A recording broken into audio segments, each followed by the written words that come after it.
জীবনে অন্ধকার পথ চলায় যখন আলো হারিয়ে যায় তখন একজনার হাত ধরি আর তিনি বলেন, এদিকে এসো, আলো এখানেই আছে। তিনি হলেন আমাদের গুরু, যার আশীর্বাদে আমরা দেখি সত্যের পথ, যার নির্দেশে আমরা খুঁজি জ্ঞানের আলো।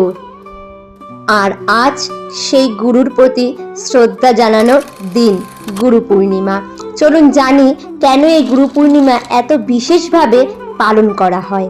আর এই দিনটি মহর্ষি বেদব্যাসের জন্মদিন হিসাবে মানা হয়। তিনি মহাভারত, 18টি পুরাণ এবং বেদকে সংকলন ও বিভাজন করেন, তাই তাকে আদিগুরু বলা হয়। তার প্রতি শ্রদ্ধা জানাতেই এই দিনটি গুরু পূর্ণিমা হিসাবে পালন করা হয়। একজন শিষ্য নিজের গুরুর প্রতি আজীবন শ্রদ্ধাশীল থাকবে, এই আদর্শকে তুলে ধরতেই এই উৎসব পালন করা হয়। গুরুর আশীর্বাদে জ্ঞান ও আধ্যাত্মিক উন্নতির সম্ভব হয়। তাই গুরু পূর্ণিমা গুরুজনের আশীর্বাদ গ্রহণেরই একটি বিশেষ দিন। এই দিনে গৌতম বুদ্ধ তার প্রথম ধর্মচক্র প্রবর্তন করেছিল। তাই বৌদ্ধ ধর্মের মানুষজন এই দিনটিকে অসাধারণ জ্ঞান দিবস হিসাবে উদযাপন করে।